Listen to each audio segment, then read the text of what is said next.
Well, we have an ongoing severe weather threat in the deep south, moderate risk for strong storms through the day today from Louisiana through Mississippi and Alabama.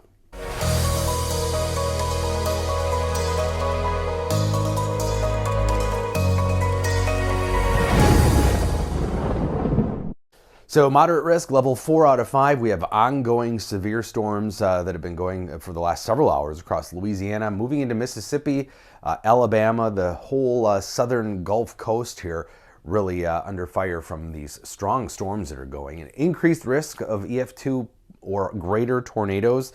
That hatched area is a 10% chance of potentially those stronger tornadoes in that hatched area. Same thing with the winds. So these supercells are also going to be creating some damaging wind gusts, increased risk of over 74 mile per hour wind gusts. Again, that 10% chance within that area there in the south. So we have an ongoing mesoscale discussion from the Storm Prediction Center this morning, and that extends into Alabama and the panhandle of Florida. This ongoing squall line continues to produce severe wind gusts, potential tornadoes, and the potential for some discrete supercells out ahead of that too that could produce tornadoes. We've got an intense upper level low, which is essentially a cold front aloft, and as that moves east into this humid air mass that destabilizes the atmosphere, you can imagine it's just like pulling the lid off of a pot of boiling water.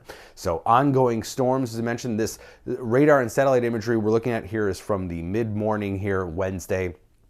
Ongoing severe weather warnings and a severe thunderstorm watch that extends all the way to the panhandle. Again, this is from this morning. So if you're looking at this at noon or in the afternoon, that is from earlier, the imagery you're looking at. But we have an intense jet stream. In fact, in the mid-levels of the atmosphere, a jet stream maximum that'll be moving in. And when that happens, that helps to really draw in that warm, humid air from the lower atmosphere. Plenty of shear to work with in the deep south here as well. That's winds that are shifting in direction and speed with height, in fact, kind of idealized for tornadic activity when we look at wind crossover. So we look at surface winds, mid-level winds and upper-level winds. The surface winds coming in from the southeast, that lower mid-level wind coming in straight from the south, and then those mid-level winds coming in from the southwest. So that helps to rotate those storms. We talked about this last week, but sort of the idealized photographs, which are just looking at how winds move direction with height. And when we get this shape to them, that is really ideal for potential tornadoes. And we have that really all across the whole deep south, in fact. So here's that area that we were just looking at, the idealized photographs, and then notice the shape.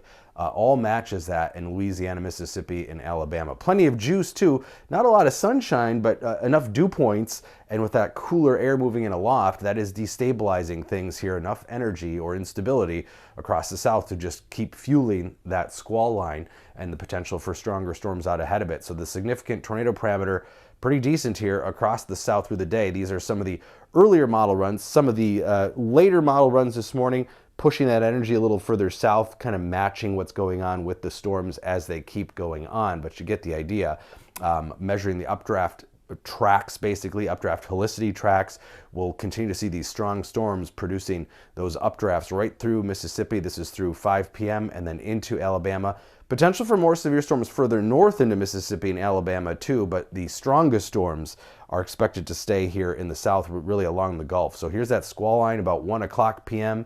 And then continuing into Alabama and the panhandles of Florida through the evening hours Wednesday. So ongoing threat through the day here from Louisiana, Mississippi, Alabama, into the panhandle of Florida. And then a rare day 6 discussion of severe weather. We've got a 30% chance here in Oklahoma. Not very often that we see this in the extended forecast, but already the Storm Prediction Center honing in on Oklahoma on Monday for some potential strong storms. So 'tis the season, but today it's the Gulf states. Follow us on social media and make sure you subscribe to our YouTube channel so you're alerted to the next chance of extreme weather in the U.S.